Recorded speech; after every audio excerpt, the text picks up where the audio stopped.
이번 코너는 예리한 시선을 통해 프로그램을 낱낱이 파헤쳐보는 도마 위의 TV 시간입니다. 오늘 함께 만나볼 방송 금토 드라마 열녀 박씨 계약 결혼견입니다. 여기 무감정의 끝판왕이자 인간 안드로이드라 불리는 남자가 있습니다. 근거는요? 논리적 증명 가능합니까? 논리와 합리의 끝판왕이던 그의 앞에 설명할 수 없는 존재가 들이닥치는데요. 제가 하겠습니다! 덕임아, 네가 왜 거기 있느냐? 서방님! 이것 좀 나아요! 저세상 플러팅 시전하더니 이제는 자기가 19세기에서 왔다며 우기기 시작합니다. 난 진짜 조선에서 왔어. 200년의 시간을 넘어왔다는 여자에게 과연 어떤 사연이 있는 걸까요? 박대감댁 외동딸의 경사스러운 혼산날. 오랜만의 잔치에 모두 들떠있지만 신부 대기실은 초상집 그 자체입니다. 이리 고운을 애기 씨를 강진사댁 추남 광부랑. 나 괜찮아. 신부의 이름은 연우. 낮엔 말괄량이 노처녀지만 밤엔 한양 최고의 디자이너 호접 선생으로 변신하는 이중 생활을 즐기고 있었죠. 하지만 때는 여자가 꿈을 가질 수 없었던 조선. 너에게 자수와 옷 찢는 걸 가르친 건 여인의 덕을 가르친 것이지 한낱 장사치처럼 굴라는 게 아니었어. 그저 제가 좋아하는 일을 하며 제 이름 석자로 살고 싶을 뿐입니다. 그게 죄는 아니지 않습니까? 아니, 죄다. 여인이 뭔가 하겠다 꿈을 꾸는 것 그 자체가. 이후 단속이 심해지면서 정체가 탄로나게 되자 부모님의 뜻대로 결혼하게 된 건데요. 가장 행복해야 할 날이지만 도망가고 싶은 마음뿐입니다. 게다가 상대는 추남이란 꼬리표를 달고 있는 남자였죠. 좋으나 싫으나 첫날 밤은 다가왔습니다. 대체 얼마나 추남이면 술이라도 좀 먹어둘까? 아이, 정신 못 차리게. 술이 들어간다 쭉쭉쭉쭉쭉. 제발 적당한 추남이길 빌며 고개를 든 순간 설마 강진사댁 그 추남이. 그렇습니다. 뭐야, 이름이 추남인 거 아니야? 사실 두 사람은 구면이었습니다. 그는 우군부에 잡힐 연우를 구해준 은인이었는데요. 이를 인연으로 데이트까지 한 사이였던 거죠. 반가움도 잠시, 폭탄 발언이 이어집니다. 난 언제 죽을지 모르는 몸입니다. 어릴 때부터 가슴에 병증이 깊어 혼인은 생각도 안 했습니다. 갑자기 언제 죽을지 모른다니. 미안합니다.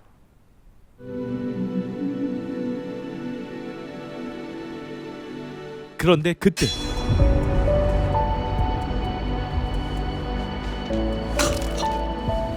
서방님! 서방님! 연우야, 서방님! 서방님!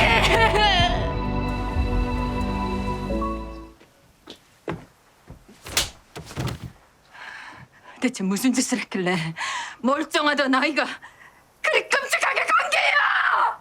생태 같은 내 자식이 왜 지금 뭐 하시는 겁니까? 대체 딸을 어떻게 키우셨길래 혼인하자마자 이 무쌍! 그만하시죠. 서방님께 오랜 병증이 있었다는 거 이미 알고 있습니다. 서방님 3년상 제가 모두 치를 것이니 저와 제 가족을 이리 막대하지 마세요. 그날 밤 이 옷은 드리지도 못했구나. 하룻밤 사이에 과부가 된 것도 서러운데 한밤중 납치해 보쌈까지 당하게 되다니.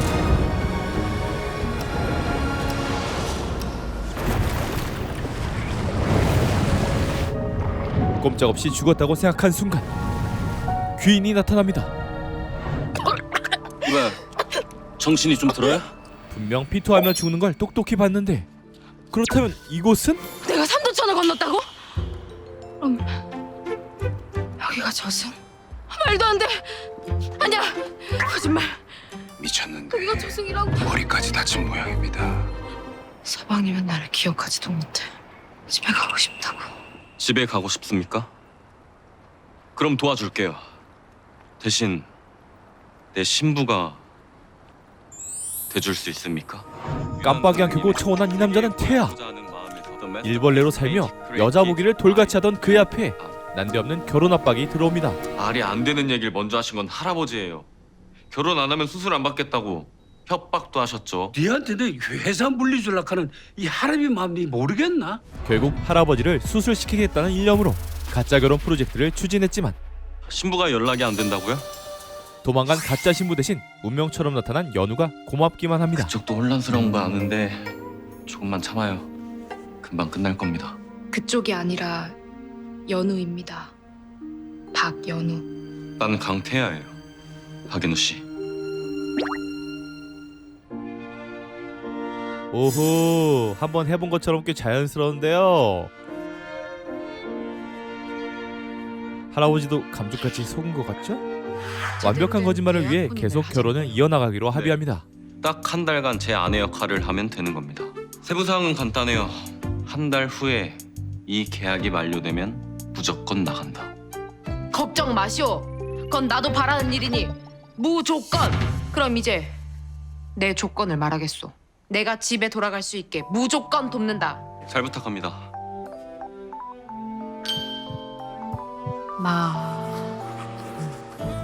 그렇게 19세기 유교걸에 21세기 적응기가 시작됐습니다.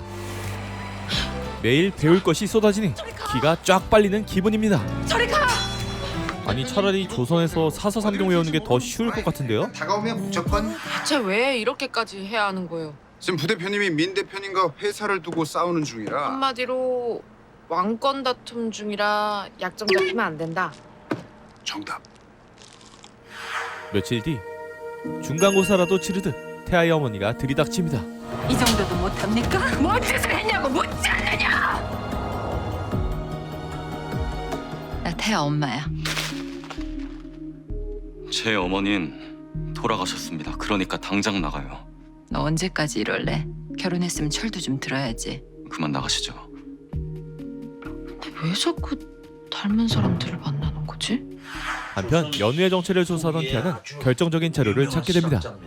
박재원, 이조판서 등을 역임한 문신. 본관은 함양. 내 아버님 본관은 함양이시고 박제자 원자 되시는데 슬아의 자녀는 외동딸로 이름은 박연우다.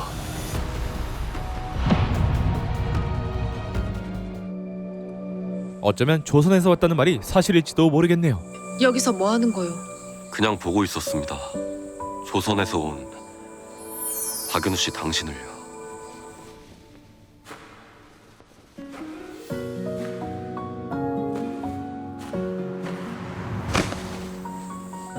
고맙소. 날 믿어줘서. 처음으로 자기를 믿어준 가짜 남편을 위해 실력을 발휘해보는데요. 사기꾼 양반에게 어울릴 것 같아 놓아봤어. 그렇군요. 마음에 안 들면 주시오. 내 치울 테니. 계약 결혼으로 묶인 사이라지만 이거 딱 보니 잘 될 것 같은 촉이 옵니다. 개점 1주년 행사를 앞두고 중요한 계약을 앞둔 날 행운부적처럼 선물을 꺼내 입었습니다. 처음 뵙겠습니다. 강태아라고 합니다. 이미담입니다. 제안서는 꽤 흥미로웠어요. 하지만 제 마음은 이미 정했습니다. 이유 여쭤봐도 될까요? 얼마 전에 민혜숙 대표께서 날 찾아왔어요. 다른 제안서를 들고. 나 옷 만드는 사람이라 괜한 일에 얽혀드는 거 불편해요. 계약을 성사시키지 못하면 나가산 취급은 시가 문제인데요. 부탁드리겠습니다.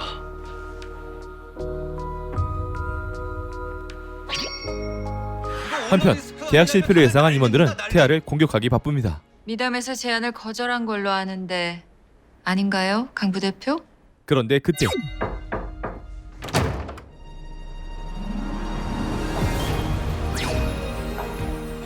안녕하셨어요, 강승무 회장님. 아이고 예.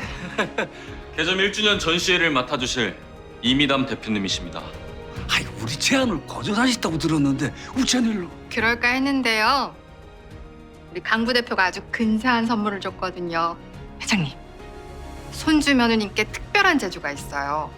자수 솜씨가 정말 훌륭하더라고요. 사건의 저말은 몇 시간 전 자수도 옷 만드는 법도 어머님께 배웠다고요? 네. 어릴 때부터요. 아주 잘했구나. 훌륭해. 21세기 새 조선에서 어머니를 다시 보게 될 줄은 몰랐던 거죠. 괜찮다면 강 부대표님 제안 지금 받아들여도 될까요? 물론입니다. 대신 한 가지 조건이 있어요. 나 연우 씨랑 일해보고 싶은데 가능할까요? 결혼을 인생 최고의 가치로 여기던 엄마가 21세기에서는 디자이너 연우의 조력자가 됐네요. 정말 괜찮겠어요? 나한테 이렇게 큰 행사를 맡겨도? 옷 만드는 거야 뭐 자신 있지만 조선에서 온 내가 잘 할 수 있을지. 어디에 있든 옷을 만드는 건 연우 씨예요. 그것만 잊지 않으면 분명 잘 해낼 거예요. 내가 어떤 사람인지 마음에 새기고 있지 않으면 어디에 있든 무엇이 되든 그 아름다운 옷을 만든 게 낭자란 건 변치 않을 테니까요. 분명 원하는 곳에 날아가 닿을 수 있을 겁니다. 서방님처럼 응원해주는 가짜 남편에게 조금씩 마음이 열리기 시작합니다. 그러던 어느 날 이 기막힌 타임슬립의 비밀을 쥔 인물을 만나게 됩니다. 조선에서 만난 신비로운 기생 천명이었죠. 당신이야? 당신이 날 여기로 보냈지, 그치? 그렇기도 하고 아니기도 하답니다. 그 답은 애기 씨가 찾으셔야 해요. 집으로 돌아가려면. 돌아갈 수 있다고? 어떻게? 어떻게 하면 되는데? 얽히고 설켜 반복되는 인연의 끝을 맺어보세요. 그럼 답이 보일 겁니다.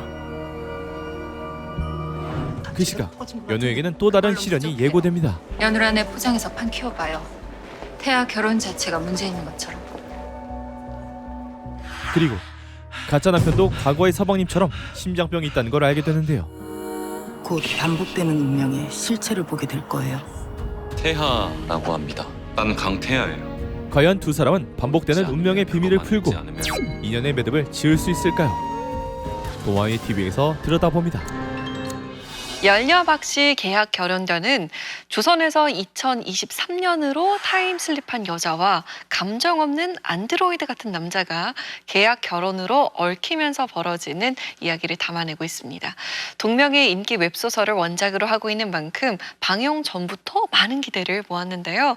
위원들은 열녀박씨 계약 결혼전 어떻게 보고 계세요? 운명적인 인연을 강조하는 고전적인 멜로드라마, 그리고 오해에서 비롯되는 남녀 주인공의 케미스트리가 주가 되는 현대적인 로맨틱 코미디의 클리셰를 시공초월 판타지로 잘 풀어냈고요. 또 여기에 현대 여성들의 어떤 성장 로맨스 요소를 더해서 동시대적인 감수성을 또 놓치지 않았다는 생각이 들어요. 그리고 미스터리라든지 범죄 스릴러, 오피스물처럼 다양한 장르적인 요소를 결합을 시켜서 굉장히 다채로운 재미를 주고 있고 사람들의 이목을 굉장히 잘 끌어당기는 그런 요소가 많은 드라마라고 할 수가 있습니다. 그러니까 보통 이제 로맨스 드라마들을 이렇게 보면 남녀 주인공의 감정의 변화가 제일 중요하잖아요. 근데 이것을 부각시키기 위해서 관련된 사건들을 너무 조밀하게 만들다 보니까 이들의 감정은 어디 갔나 약간 찾아보기 어려운 그런 작품들도 있거든요. 그런 면에서 본다면 이렇게 좀 구성을 좀 이렇게 쉽게 함으로써 사건들이 갖고 있는 내용과 주인공들의 감정이 적당한 균형감을 잘 맞춰가서 좀 편안하게 이것을 볼 수 있다는 점에서 우선 가장 좋았고요. 또 코믹이라고 하는 장르를 표방하고 있기 때문에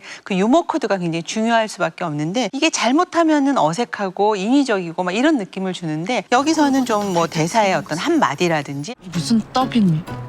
떡이 아니고 초코파이.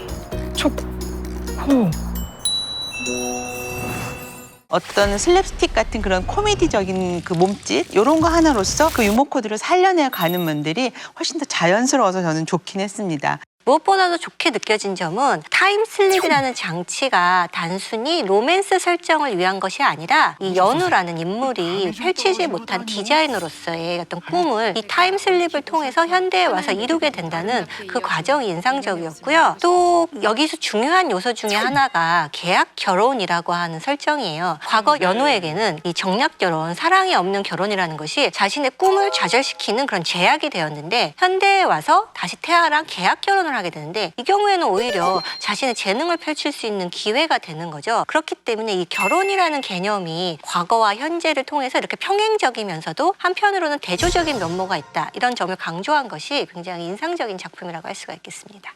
이번에는 에피소드를 통해 드라마를 조금 더 자세히 살펴보겠습니다. 열녀박씨 계약 결혼전은 코믹 판타지 로맨스답게 19세기 유교 거리, 새 조선에 적응하는 과정부터 타임슬립에 얽힌 비밀, 전생과 현생을 오가는 인연을 흥미롭게 그려내고 있는데요. 그중 장르적 매력이 돋보이는 장면을 꼽아주신다면요? 네, 2회에서 태아와 연우가 현대 한국에서 처음 만나는 장면이 저는 이 코믹 판타지 로맨스 장르의 면모를 잘 보여줬다고 생각이 드는데요. 굉장히 그 전생에서 이루지 못했던 지금의 사랑이 다시 시작되는구나. 그래서 그런 장르적 특성이 2회에 우선 잘 드러났고요. 또 코믹적인 요소도 제가 수영만 못 배워가지고요. 홍 비서가 튜브를 허둥지둥 찾는 모습 이런 부분에서도 이런 코믹함이 어우러졌기 때문에 태아와 이 연우의 만남이 이런 판타지 로맨스 코믹 장르의 면모가 잘 드러나지 않았나 생각이 듭니다. 그 수영장 씬이 3회에 다시 한번 등장을 하잖아요. 시들지 않은 배롱나무 꽃을 들고 수영장에 다시 뛰어들면 조선으로 돌아갈 것이다라고 나름대로 추리를 해서 들어가는데 그 장면이 처음에는 굉장히 좀 코믹하게 그려지는데 알려주시오. 이것이 결국 그동안 억눌러 왔던 어떤 고립감이라든지 절망감 같은 것들을 터뜨리면서 연우의 눈물씬으로 마무리가 되거든요. 정말 모르겠소. 내가 왜 여기로 왔는지, 어찌면 돌아갈 수 있을지. 감정의 변화를 되게 잘 보여주는 그런 장면이라고 할 수가 있고 태하의 심리가 또 잘 드러나기도 했어요. 처음부터 줄곧 그쪽 때문에 내 일상이 얼마나 엉망이 됐는지 압니까? 근데 남주인공이 이런 말을 한다라는 거는 이미 그 여주인공이 마음속에 자리 잡았다라는 걸 알려주는 그런 결정적인 대사가 그 안에 있었고 굉장히 좀 코믹하기도 하고 또 판타지적인 요소가 있고 또 둘의 로맨스의 진전을 암시하는 복합 장르적인 매력을 잘 보여준 장면이라고 생각을 합니다. 저는 3회에 이 VIP 전시회가 끝난 후에 이 태아와 연우가 한정식 집에서 저녁 식사를 하는 장면이 인상 깊었는데요. 유남의 그림이 사실은 위작이다라는 걸 연우가 알아차리고 연우와 태아가 힘을 합쳐서 진짜 그림을 찾아내서 이 VIP 전시회를 무사히 치르잖아요. 어떻게 이 작품이 위작인지 알았냐라고 이렇게 태아가 물어보면 연우가 과거 얘기를 하게 돼요. 과거에 유남이 나의 벗이었기 때문에 내가 알 수 있었다라는 이야기를 하게 되는데 여인이란 굴레에 신분에 갇혀 맘껏 날아갈 수 없는 그 재주가 안타깝고 아까워 벗이 되고 싶었어. 여인이라는 굴레에 갇혀서 자신의 재능을 펼치지 못한 사람이라고 할 때 연우가 있고 또 유남이라는 화가가 있는데 지금 보면 현대에 이 유남이라는 작가가 굉장히 높이 평가받고 있는 거잖아요. 과거 여인의 현실이 현대에 바뀌었다라는 것을 이런 판타지적인 설정으로 확인할 수가 있는 거죠. 또 다른 중요한 면은 이 저녁 식사에서 술을 많이 마셨다는 거죠. 이 로맨스 드라마에서 저녁 식사에 술을 많이 마시게 되면 그 다음에 굉장히 중요한 로맨스적인 사건이 생기는데 판타지적인 요소 그리고 주제의식, 그리고 오피스물적인 요소, 거기에 더해서 로맨스까지 합쳐지는 그런 중요한 장면 역할을 했다고 생각이 듭니다. 다음은 캐릭터에 집중해 보겠습니다. 2년 전 옷소매 붉은 끝동으로 큰 사랑을 받았던 이세영 씨가 나비처럼 자유로운 삶을 꿈꾸는 연우 역을 맡았죠. 상대 역에는 라이징 스타 배인혁 씨가 출연해서 심장이 고장난 자발적 모태솔로 태하를 연기하며 산덕 커플 못지않은 호흡을 펼치고 있는데요. 극을 이끌어 나가는 두 주연 캐릭터 어떻게 보고 계세요? 옷소매 붉은 끝동의 그 덕임이라는 인물이 굉장히 주체적인 면모를 보여주잖아요. 마찬가지로 연우라는 인물이 호접 선생으로 활동을 하고 현대에서는 한복 디자이너로 활동하면서 이 드라마가 로맨스에만 방점을 찍고 있는 게 아니라 여성이 어떻게 사회에 나가서 또 자기의 입장을 좀 관철시켜야 하는가 이런 메시지를 전하는 드라마라는 생각도 듭니다. 또 이 태아라는 캐릭터의 경우에는 나는 차가운 도시 남자 하지만 내 여자에게만은 따뜻하겠지라고 하는 이 따도남의 이미지를 함께 갖고 있잖아요. 또 여기에 심장병이라고 하는 건강상의 문제, 친어머니를 불의의 사고로 잃은 그런 트라우마가 있는 인물로 그려지기 때문에 그 시청자가 끌어당겨질 수밖에 없는 그 매력이 있는데 그걸 배인혁 씨가 잘 살려내고 있다는 생각이 듭니다. 이 태아라는 인물은 그 자체로서도 연우와 같은 어떤 시대적인 문제가 있었어요. 과거에서는 이제 물론 연우는 어떤 성별 때문에 어떤 그 고난이 있었지만 태아는 건강의 문제로 인해서 자신의 뜻을 잘 펼치지 못하는 그런 인물로 그려졌었거든요. 그런데 현대에 오면은 그래도 의학적인 기술의 도움을 받아서 자신의 뜻을 펼치는 그런 인물로서 그려지게 되는데요. 그런 면에서는 어떤 면에서는 연우와 같은 유형의 인물이라고 할 수가 있죠. 둘이 과거에 제약이 있었지만 현대에서 이제 스스로 자신의 이상을 향해 나아가는 그런 인물로서 그려지고 있고 로맨스적인 요소뿐만이 아니라 여러 가지 다른 면에서도 뜻을 같이 하는 어떤 커플로서의 이상적인 면모가 있다고 보여집니다.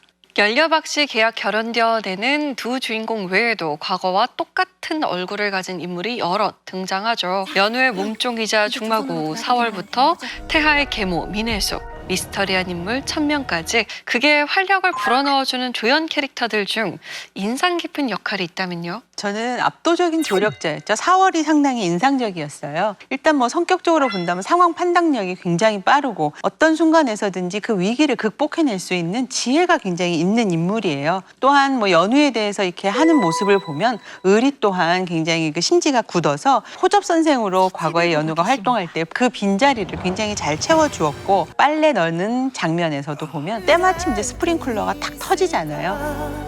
설명할 수 없어 난 더 비가 4월의 손 안에 리모컨이 들려있는 장면을 보여주면서 굉장히 어떤 감초의 역할을 톡톡히 잘 해내고 있다라는 생각이 들고 특히나 이 로맨틱 코미디의 조연으로서 주연영 씨만큼 이렇게 흥미진진하게 이 역할을 만들어낼 배우가 많을까 하는 생각이 들기도 했습니다.